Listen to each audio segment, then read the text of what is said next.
Welcome back to the NFL Draft Bible Player Spotlight Show. I am your host, Chris Shanafelt, bringing you the names that you need to know first since 2002. Visit NFLDraftBible.com.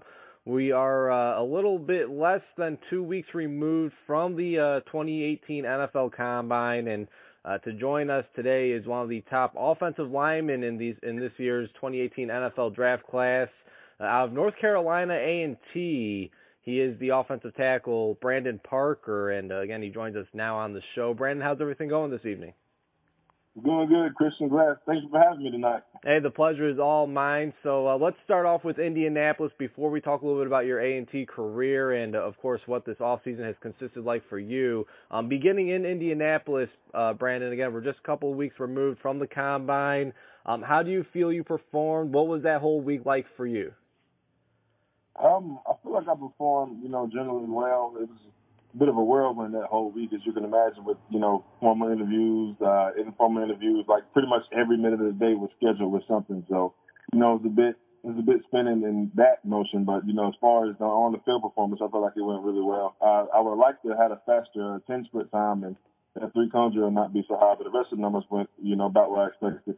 Absolutely. Now, of course, when meeting with these teams, and I'm sure I'm sure it's kind of like a whirlwind, like you said. I mean, meeting after meeting, you're always doing something when you're there in Indianapolis. Again, all 32 NFL teams in attendance, and this is the big showdown in the NFL offseason when it comes to the NFL draft. A lot of people may even take a little bit too much out of the NFL Combine, and they kind of forget about the tape. But what were those meetings like with the teams? And everybody asked, what kind of crazy questions were thrown your way?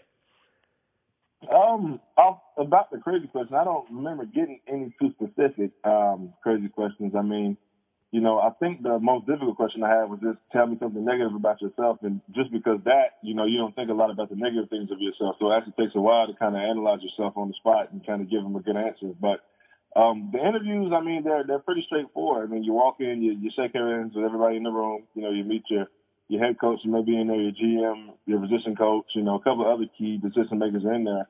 You sit down. A lot of times you watch tape of yourself from the season, and then you watch a couple of your good plays, your bad plays.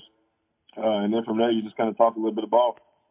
I know this is probably set in for you. Again, you've been on the radar for quite a couple of years now, to say the least. And again, I mean, you were certainly on the radar this senior year. You played in the Senior Bowl, represented North Carolina A&T very well there. Again, represented A&T very well at the NFL Combine. And again, this seems like this has been in your future, the NFL, playing professional football for at least a couple of years. Were you starstruck at all meeting any of these, maybe any former players or any of these coaches and GMs down at the Combine? I mean, what was that like? Definitely a little bit starstruck. One coach that kind of, I'm pretty sure he's seen on my face with my eyes just exploded was when I seen, Coach Gruden for the Raiders. And specifically for that, because I've been a Buccaneers fan my whole childhood. So it was kind of nice to meet him. And I used to, him be the leader of the team I've always grown up loving. So that was kind of a starstruck moment. But, other than that, you kind of just got to stay posed and, treat it like a business interview. Yeah, absolutely. And I'm sure it's hard to do at times. I mean, especially like you said, growing up a Buccaneers fan, John Gruden now getting back into the coaching game, of course, was a great play-by-play analyst for ESPN for quite a few years as well. So, I'm sure it's kind of tough at times, but like you said, this is the biggest job interview of your life, so you got to treat it like that, to say the least. Now, Brandon, again, you're from North Carolina A&T. You are a 4-year starter there at A&T. I got to ask you simply, I mean, how did the other schools, even in North Carolina, how did some of the other big schools in the country or even in the state miss out on you? Again, 4-year starter, 4-year all-conference, so you're able to come in and make a difference right away. Why do you think that was that other teams didn't really have you on their radar coming out of high school? Well, I just, quite frankly, my senior year I had a really good year, a really good breakout year. But the key, for the bigger schools is your junior year. That's where they're going to see your film, have the junior days, and kind of know who you are and put you on the map. So because my junior year wasn't where it needed to be, I flew under the map. And by the time senior year rolled around, now granted, I was still getting the looks from those schools. Like, I mean, I went to a lot of games for Duke and, Chapel Hills of the world, and then, a couple unofficial visits here and there. But it's, it's just when it comes down to offer time, like I said, just didn't have enough evidence to back up that offer. So Absolutely, and here you are now wrapping up a very successful collegiate career at North Carolina A&T. 10, 15 years down the road, though, Brandon, when you look back at your collegiate career, or better yet, when other people look back at your collegiate career, how do you want them to remember you by, former teammates, coaches, or even the fan base? How do you want them to remember Brandon Parker when, they look at you 10, 15 years down the road? just I like them to see the tape, or just remember me that I was a great teammate for one. I was a great leader and a great teammate to my brothers, and then secondly, on the field, I was just a consistently good guy. There really wasn't no uphill battle or dry streak, coat, all that good stuff. It was just consistently good, got the job done day in and day out. And I think that's really what made me to the great player I am. It's funny. A lot of times, the school website they'll kind of they won't necessarily put the right height and weight for these players. Well, here A&T has you at 6'7", 309, and sure enough, at the NFL Combine, you were just about that. I mean, 6'7.5", 305, I believe, is what you weighed in at. I mean, fantastic height and weight, of course, for guys that are being looked at the next level. Were you always that size, even back in high school? Were you always the bigger guy, or even back to your freshman year at A&T? I mean, or did you kind of grow into this body over the years? I wasn't necessarily a big wide guy, but I was always that tall guy. My senior year in high school was actually 6'7". Wow. So my junior year I was 6'5". So it's from high school freshman year 6 feet going to 6'7". There's kind of some growth spurts here and there, but once I got to college, I was still 6'7", but I was only 260, so I wasn't nearly as massive of a guy I am. So I think that's what got me a little bit overlooked now that I think about it. Absolutely. Talk about just your overall experience at A&T. I mean, the HBCUs, man. I mean, they have some of the best and diehard fan bases out there, and of course, with that, there's a lot of past history there as well. I mean, some of the greats come from these smaller schools in the FCS, in the HBCU community. What was it like playing for that fan base at A&T over the past 4 years? Oh, it was great, man. I mean, that Aggie pride thing, you come in that freshman year and you hear about it, but you don't know until you actually get to play in front of it and feel that support, man. The support of Aggie Nation is just tremendous. And I think that's, those times where we may be called that small school or may not compare to big school. I think we forget about that just because our fans are so good and they support us day in and day out, rain or shine. So, but it's that experience of just playing in front of that crowd and just being an HBCU. It's unmatchable. It's hard to describe, actually.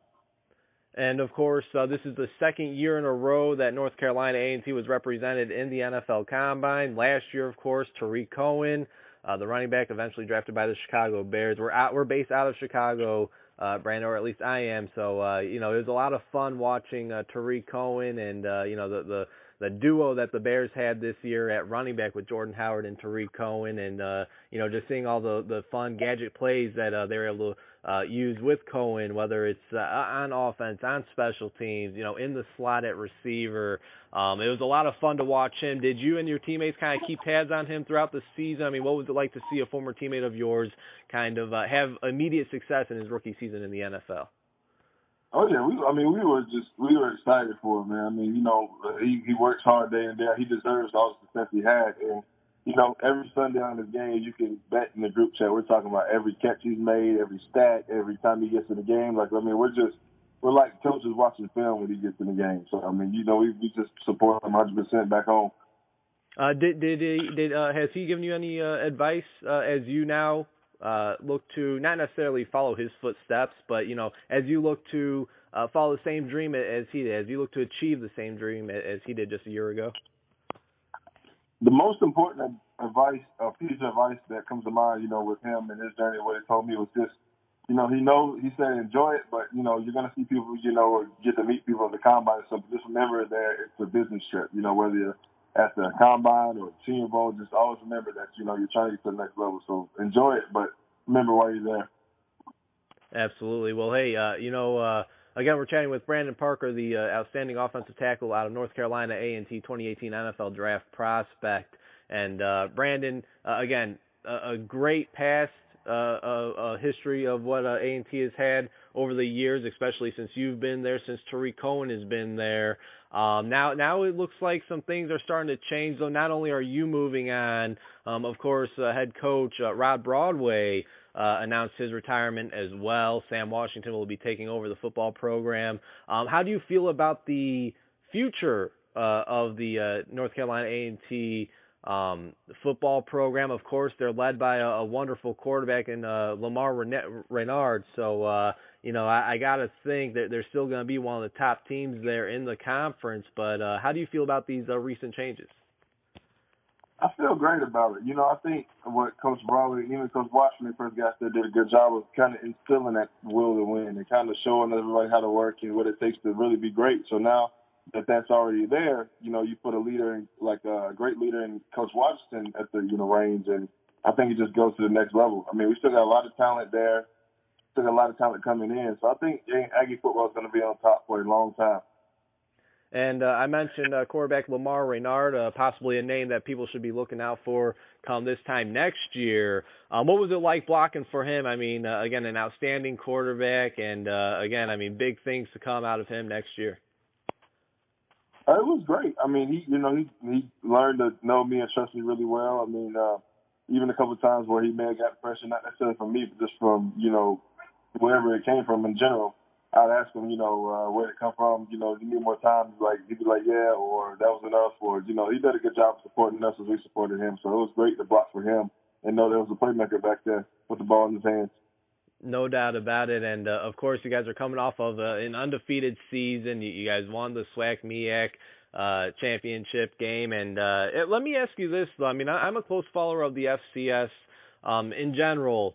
Brandon, I mean, would you eventually like to see, those conferences, the SWAC, the MEAC, also represented in the FCS playoffs, or do you guys kind of like having your own championship game come the end of the season? I think I'm kind of neutral on that. I mean, being that I got to experience both, being in 2016 playing Richmond and, 2015, 2017 in the Celebration Bowl, I mean, I think both experiences are very, they're once-in-a-lifetime experiences. Now, granted, the Celebration Bowl may seem up front to be more rewarding just because you get the bowl gifts and the national TV scale. But I think if you put a team like ourselves or even a dominant MEAC SWAC team in there, I think they have a pretty good chance of making a strong run in the playoffs. So I think regardless, it's a good, rewarding experience. Again, we're chatting with the former North Carolina A&T standout Brandon Parker, 2018 NFL Draft prospect. A name you need to know. Again, NFLDraftBible.com. Bring you the names that you need to know first since 2002. Couple more questions for you, Brandon, then we'll let you go.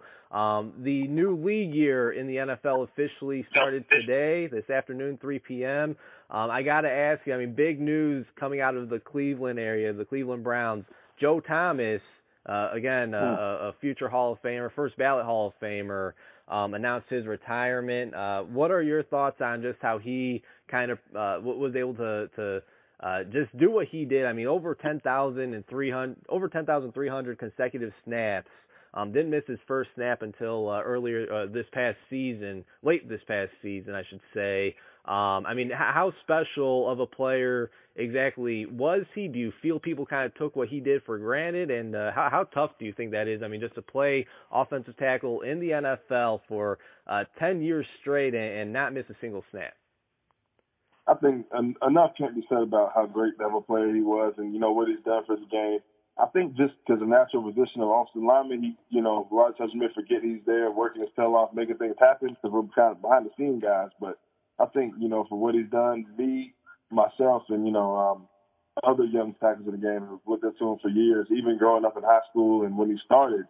I would think I was in 10 years, so I was maybe sixth grade, I think, when he started. So, I mean, I've been looking up to this guy for years and how he plays, and he's consistently great, just day in and day out. So I think, he's done so much for the game, and like you said, he is going to be a first ballot Hall of Famer.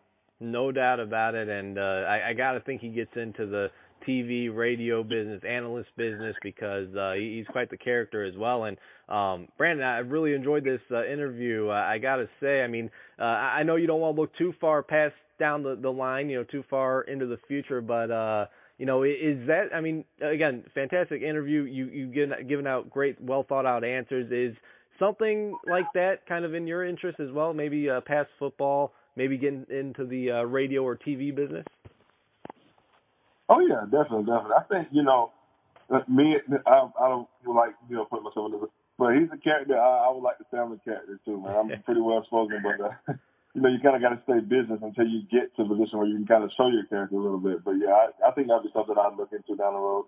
Well, again, this has been an absolutely, really great conversation. I've really enjoyed it. Final question. Let's say we have all 32 NFL general managers, and they're tuned in to listening to this very interview.